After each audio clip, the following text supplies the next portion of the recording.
Assalamualaikum warahmatullahi wabarakatuh. Salam sejahtera untuk kita semua.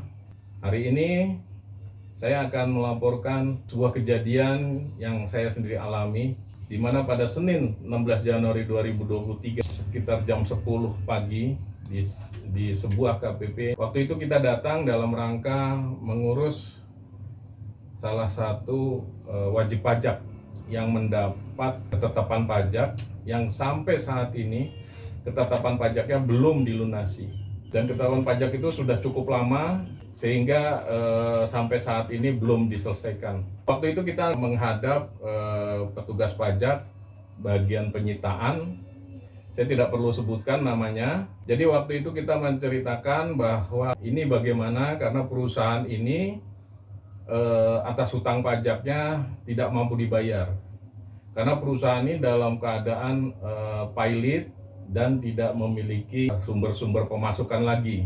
Tapi perusahaan ini berusaha untuk hidup kembali.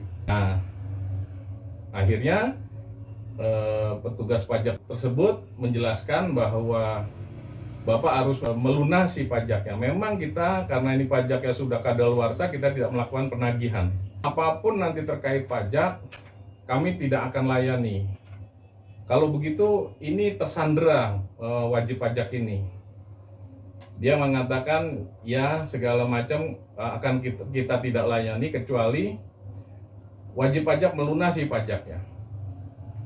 Saya sampaikan problem perusahaan ini bahwa perusahaan ini sudah kolaps, artinya sudah tidak punya penghasilan, dan ini kebetulan koperasi di mana jangankan para pengurusnya tidak mendapatkan gaji lagi karena ini lebih bersifat sosial. Bahkan pegawai-pegawai cleaning service seringkali gajinya tertunda gitu.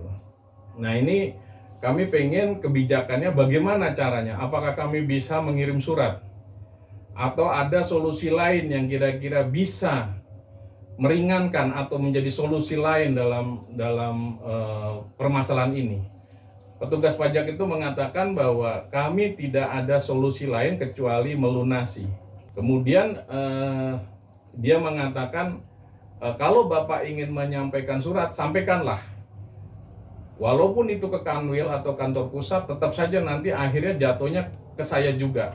Artinya tidak ada pilihan lain kecuali melunasi. Ya, kata dia. Apakah, kemudian saya tanyakan, apakah saya bisa ketemu kepala kantor? Oh, tidak bisa, Pak. Kepala kantor sangat-sangat sibuk, katanya. Akhirnya saya bilang, ini bagaimana? Saya bilang gitu.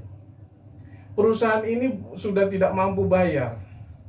Dan ini problem, apakah harus sampai bangkrut? Karena hutang pajak ini mencapai miliaran. Akhirnya saya bilang, apakah ada solusi lain? Tidak ada, katanya. Akhirnya saya katakan, ini pajak gak bisa untuk mendukung ini. Akhirnya dia agak emosi, sampai dia marah. Sambil berdiri dia katakan, kenapa Bapak maksa terus?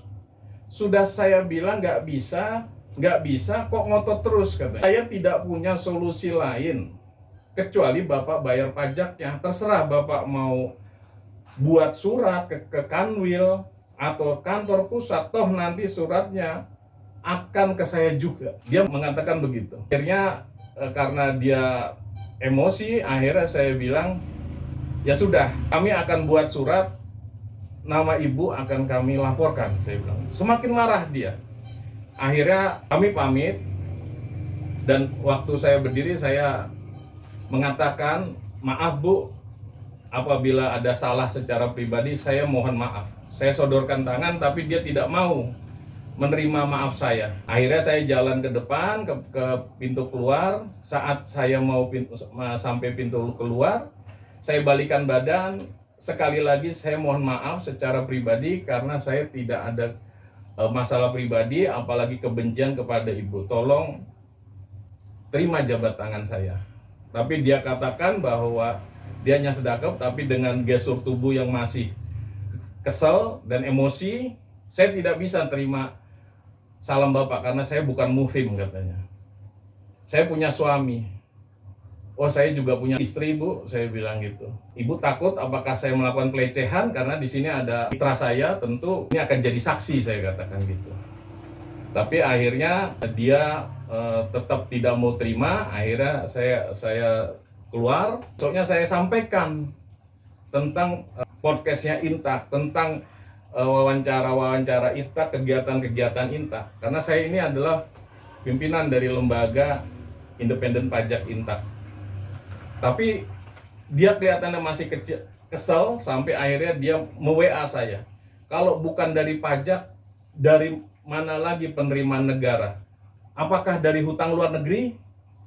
Dia menyampaikan gitu dengan tanda tanya. Nah, saya pikir ini sebuah presiden buruk, artinya kami datang ke kantor pajak dalam rangka meminta kebijakan. Tapi dari pegawai pajak bersikap arogan dan hanya mengatakan tidak ada cara lain, tidak ada solusi lain kecuali lunasi pajaknya. Padahal perusahaan ini dalam kondisi benar-benar pilot.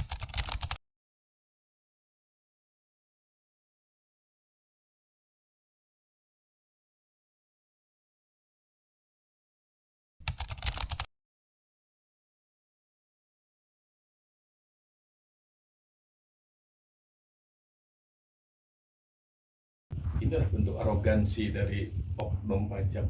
Tidak sepatutnya dia bersikap seperti itu. Apalagi saya meminta maaf 2 kali dan dia menolak.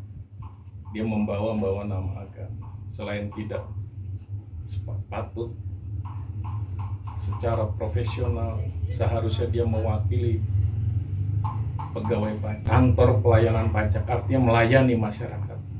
Masyarakat ini sudah mengorbankan uangnya, mengorbankan dia punya penghasilan, seharusnya dapat pelayanan yang layak. Kita ini salah apa? Memang kondisinya seperti itu. Nah, sesuai peraturan Menteri Keuangan nomor 1 M3 2007 tentang kode etik pegawai Dirjen Pajak, tentu ini satu hal yang tidak patut dan ini merupakan bagian dari arogansi oknum. Melalui podcast ini saya akan melakukan tindakan lanjutan terkait dengan perilaku yang tidak menyenangkan, karena ini bagian dari tidak akuntabelnya, profesionalnya maupun transparannya, sekaligus dalam berkomitmen terhadap integritas kantor-kantor pajak. Kami masyarakat bukan ingin melawan, kami ingin bagaimana atas solusi ini, karena perusahaan apalagi notabene adalah koperasi yang sampai saat ini dalam kondisi pilot tapi dia berusaha untuk bertahan. Ini bukan keinginan dari para pengurus, memang kondisinya seperti ini. Tapi pajak kelihatannya dari oknum ini hanya bayar dan bayar dan bayar. Terima kasih atas kesempatan yang diberikan. Wassalamualaikum warahmatullahi wabarakatuh.